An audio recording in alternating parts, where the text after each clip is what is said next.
Good afternoon, Cross Timbers. This is Texan TV News, a product of the Texan News Service. Today is Monday, August 19th, 2013, and I'm Kaylee Bedingfield. In today's headlines, Prince William enjoys parenthood, Western wildfires storms across Idaho, Benefit Tuesday for Hood County tornado victims at Ballpark in Arlington, Graham Theater entered into contest for digital projector, freshmen begin transition week at Tarleton State University. Darvish loses way in Rangers 4-3 loss to Mariners, as well as today's weather from the Weather Channel.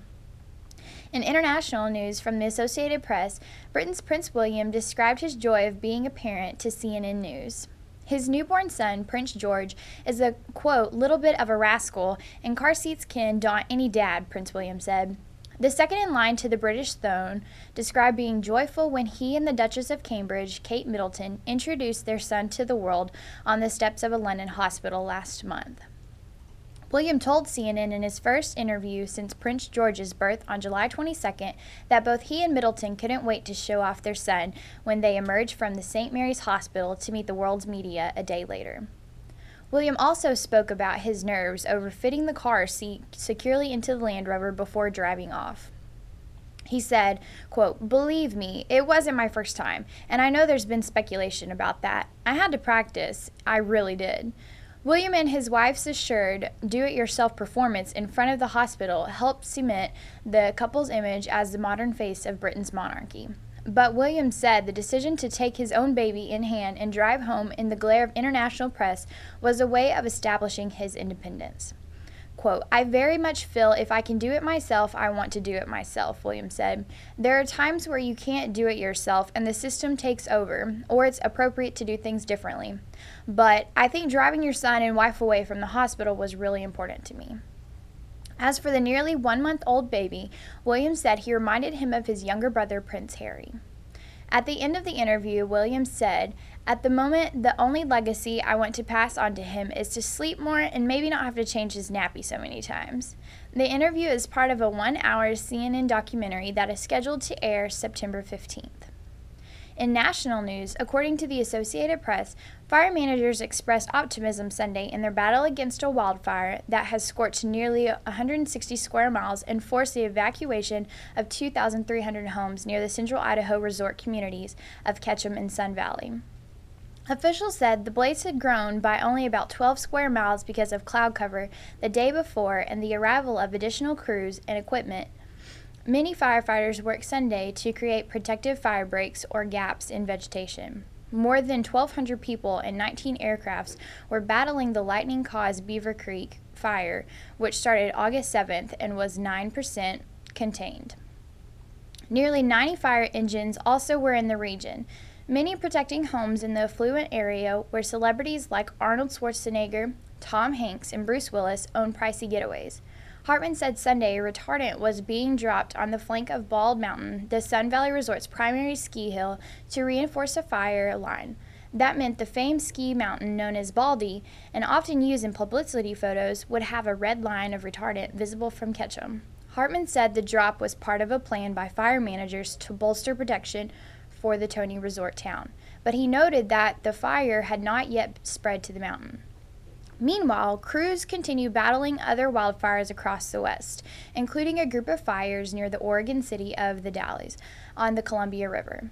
Those fires were threatening about 70 homes Sunday, and some residents in the area were told to be ready to evacuate. The state fire marshal's office said there was fire about 1.5 miles from some structures. Authorities have told Ketchum and Sun Valley residents to be ready to evacuate if necessary. About 2,700 people live in Ketchum and 1,400 in Sun Valley. In regional news, Hood County News reports that Hood County first responders and 2 local families impacted by the May 15th tornado will be recognized Tuesday at Rangers Ballpark in Arlington as part of a special benefit for tornado victims. Rancho Brazos resident Alfonso Hernandez has been asked to throw out the first pitch of the game. Fox Sports Southwest and the Texas Rangers Baseball Foundation are hosting the benefit to support victims of the devastating tornadoes that hit Granbury and Oklahoma in May. The event takes place during the Houston Astros Texas Rangers telecast. Also in regional news, the Mineral Wells Index reports that the Graham Theater, the third oldest drive-in in Texas, faces closure if it cannot acquire a digital projector to continue to show movies.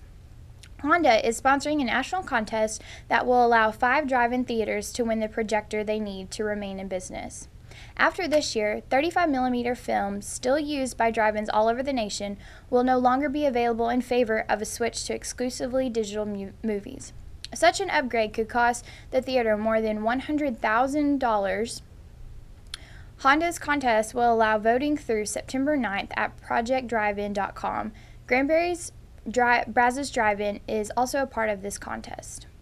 In campus news, Transition Week at Tarleton State University began Sunday and will continue through the first day of class, according to Tarleton's website. The week is full of scheduled activities that help incoming students gain knowledge about the university and engage with other students. The Texan News Service will be following up on the several activities throughout the week. For more information about Transition Week, visit Tarleton's website, tarleton.edu.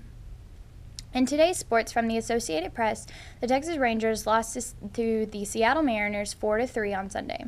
Coming off a 15 strikeout performance in his last start, Texas ace Yu Darvish looked sharp through the first 4 innings Sunday afternoon against the Mariners. The next 4 innings were a different story as the Rangers' right-hander allowed the leadoff batter on base in each frame, resulting in 3 runs, and closer Joe Nathan also let the leadoff batter score in the 9th. Texas manager Ron Washington said that Darvish just lost his command.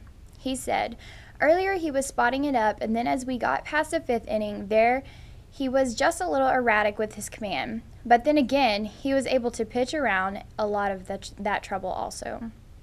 After each team scored single runs in the 5th, 6th, and 8th innings, Seattle's Kyle Seager took a pitch from Nathan that was nearly in the dirt down the right field line for the game-winning RBI double in the 9th. The Mariners took 2 of 3 from Texas, and they scored 3 runs in 7 1-3 innings against Darvish in the series finale. In Darvish's previous start, he took a no-hit bid into the 8th against Houston. The 2-time All-Star from Japan struck out 7 on Sunday against the Mariners, raising his major league leading total to 214. "In many games, I have trouble with my command in any inning I throw, but today it happened after the 6th inning," Darvish said through a translator. Darvish gave up 5 of his 7 hits and all 4 of his walks after the 4th. Darvish, who had 50 strikeouts in his last 5 starts, left after throwing 120 pitches. He walked 4 after walking a total of 4 in his previous 3 August starts. Seager took a leadoff 4-pitch walk and scored the go-ahead run in the 8th against Darvish, and his 2-out RBI double off Nathan won the game for the Mariners in the 9th. Until an 8th inning go-ahead home run against Texas on Friday, Seager has been 0 for 21, but he finished the weekend against Texas hitting 4 for 9 with a walk, 2 home runs, 2 doubles, and 4 RBIs. According to the Weather Channel, today you can expect partly cloudy skies with a high of 94 degrees and a low of 69 degrees. Tomorrow you can expect mostly sunny skies with a high of 95 and a low of 71 degrees. Texan TV News is a product of the Texan News Service. Find us on Facebook and Twitter and visit our website at texannews.net for all of your latest news, sports, lifestyle, and entertainment news. I'm Kaylee Bedingfield from the Tarleton State University campus in Stephenville, Texas.